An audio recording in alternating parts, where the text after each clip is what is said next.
I say this quite often, and some people don't like what I say about it, but I truly think that hospitals have created a cartel with insurance companies, and they're in collusion with insurance companies to create a cartel to rip off the consumer. I really honestly believe that, and we already talked about that. I mean, if that's not the case, then how come they're not transparent on pricing? I mean, seriously, it's just a question we should ask. And I think hospitals are really guilty of this. I think we have to really, really, nail them down. I mean, to make some changes, and transparency is the first step. Absolutely. It's also very interesting, and there's been a lot written about this in the last couple of years. We brought it up in the first paper, and we bring it up in this paper as well. These so-called nonprofit hospitals are, if you look at their administrators, someone's profiting in there. So, I'm going to blow the whistle and call like a little bit of a, there's some badness going on there. And not only are these hospitals profiting, but the whole idea behind them is they're nonprofit, they're not getting taxed, and then they're going back when the patients that are indigent can't pay. They're suing those patients and they're collecting. And there's actually now been some interesting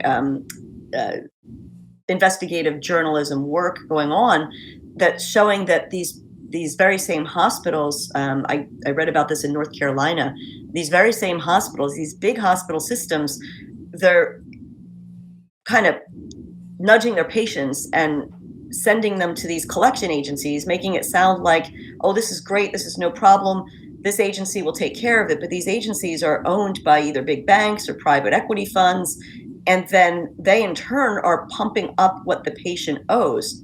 And so, like, the banks and the private equity are making money off of the fact that these patients can't afford the outrageous costs that they're paying. I mean, why not make what the patients would have to pay transparent to begin with, and drive down the costs? Right. And as if it wasn't crooked enough already, and hospitals didn't have enough of an income stream from many different sources.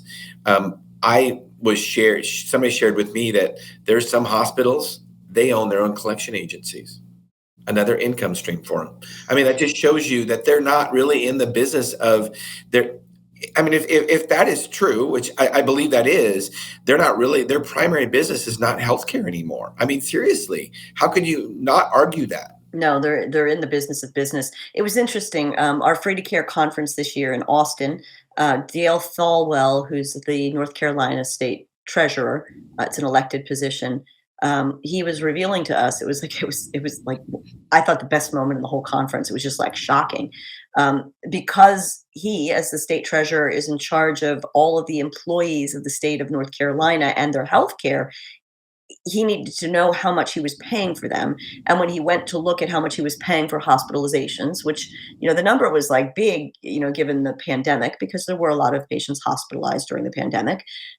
He went to UNC Healthcare Center and said, hey, there's a law, you have to comply with transparency, and I want a machine readable file, and I'd like it as a file, but I'd also like the paper version of it. So for you to send me what your charges are for all of these instances. And so he sent his request, and they sent back a file, and they actually even sent, I think it was like 300 and some pages worth of, a 300-page sheaf, and it was all redacted. So they wasted 300 pages of paper, but the ink that they printed it on, I'm kind of like a conservationalist. I hate waste, right? Why would you bother to print out blank crap and use the ink for that, and the electricity that it costs to, and like he said, this is like a giant FU to transparency. It was UNC Hospital, University of North Carolina. Right. Everyone has these nice, oh, the sky is North Carolina blue, but it's well, dang, your transparency is up there in the clouds too. So you're telling the elected state treasurer, you're flouting the law that two administrations laid down to say that you have to provide this machine readable file.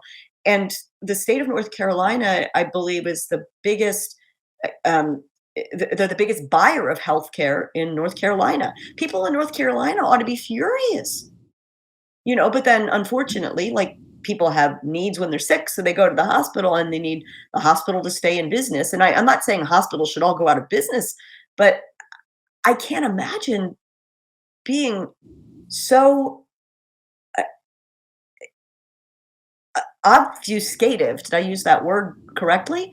That you're going to, like, hide what you're doing. I mean, you can't make a good enough living in hospital setting with Right. costs like that we just saw on that graph. You can't make a good enough living that you have to hide your prices and, like, thumb your nose at your entire state.